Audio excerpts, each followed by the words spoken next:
Today, we are continuing our series on the Black Church in Detroit, which is produced in partnership with the Ecumenical Theological Seminary and the Charles H. Wright Museum of African American History.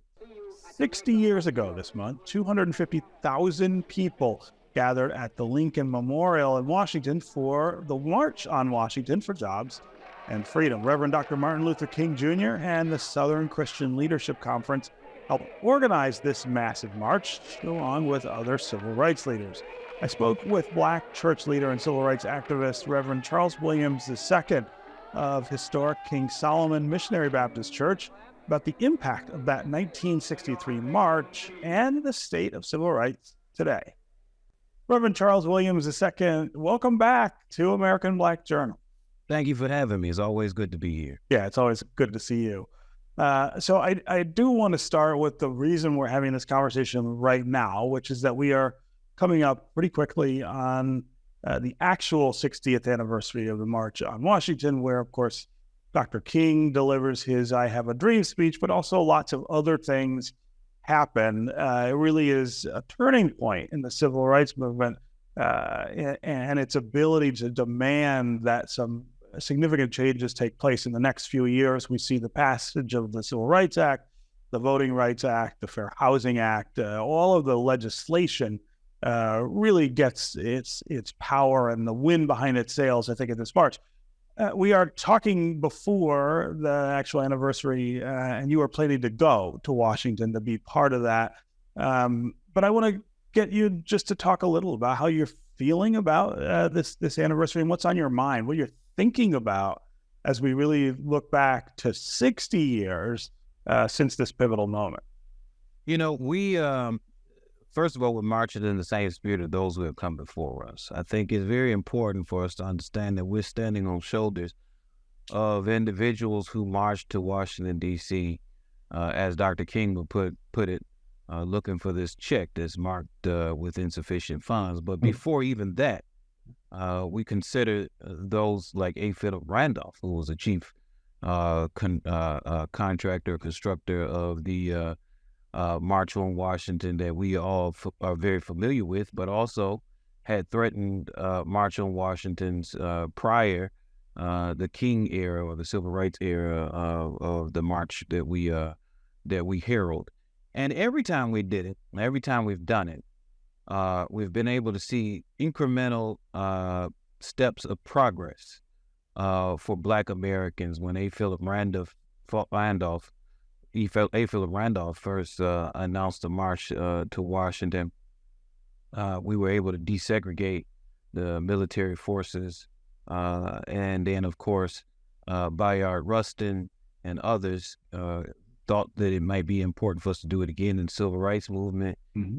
64, 65, what we saw was an opportunity for voting rights to get expanded across the country. And then from there, of course, as you mentioned, fair housing and then a Civil Rights Act. 60 years later, here we now see that we still have some issues that are very, very important to Black Americans across this country.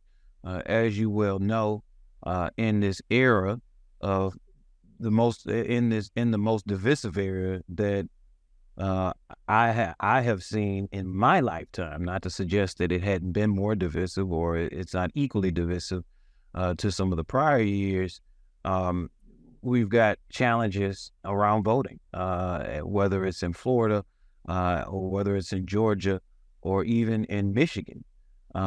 We have challenges around the issues of police brutality, as we seen 3 years ago when we witnessed a man with a knee on his neck named George Floyd.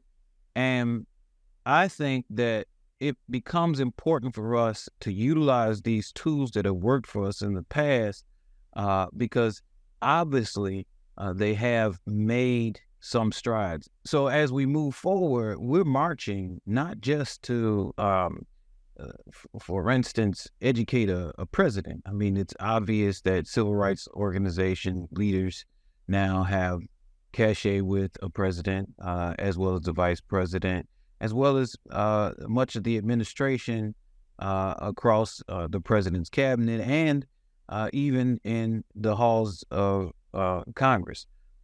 However, it's important for us to continue to highlight these issues in this country. This is the reason why National Action Network, we consider this not a commemoration. It's not a dog and pony show. I mean, there are those who say, well, we're going back to have a big parade. No, we're not having a parade. We are having a march, and we have some issues that are very important to us, i.e., the George Floyd Police Accountability Act, which still has not passed in this country, i.e., the John Lewis Voting Rights Act, which still has not gotten through the Senate, House, and on a president's desk. In the civil rights movement, Kings and the strategists who worked with King, i.e. Bayard Rustin and others, their thought is that we have to educate the world about what's happening in this country in regards to Black America. And in doing that and showing the world, we raise the moral consciousness of this country to have to respond to what's happening in Ukraine and what's happening across the world. We have the responsibility to respond to what's happening right here in this country. So when a President Biden and when delegates and diplomats go to world conferences, the question may come up. We saw that there was a big march that was happening in your country around issues that Black Americans are facing. How are you dealing with that while you are checking me with your American moral authority? And so I think it's important as we march in Washington and as we deliver these messages and hear these speeches that are broadcast all over the world, to understand that they trod out the way for presidents and for congressional leaders to act, because you can't point your finger at any other country when you got three fingers pointing back at you. Yeah. So one of the things I think is really an interesting thing to think about right now is what would work. As you point out, we have a lot of things that we need done in Washington. We have a lot of things we need done locally. It used to be, as you point out, that look, if you got enough people out to march and demand change, that it would happen. It seems we live in a very different era now. Talk about how at the National Action Network, where you're on the front lines, how different does the work look, and what is the call, I guess, to people to get behind and to join, to make sure that we keep the momentum going in terms of change? Yeah. I think it's just important for us to continue to sacrifice our bodies and uplift our voices. In a time where on January 6th, folks decided to go inside of the Capitol and try to so-called take over the country, I think it makes very good sense for us to continue to use our bodies and our voices. You know, I think the biggest misconception is that we're doing this under the guise of safety. It's not safe. It really isn't safe. And it really is a challenge to the structure. It's safe to send a tweet. Yeah. It's safe to make a Facebook post. Yeah.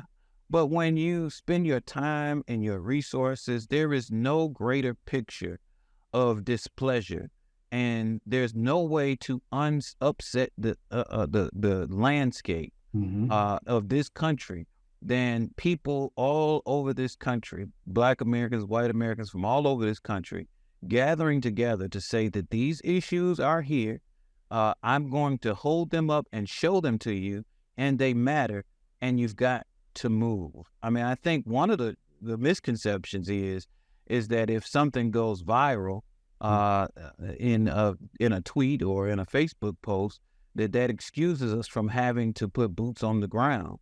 Boots on the ground will always be important. Look, I've been a part of protests with 10 people and 10,000 people and 100,000 people, and it did not matter how many folks were there.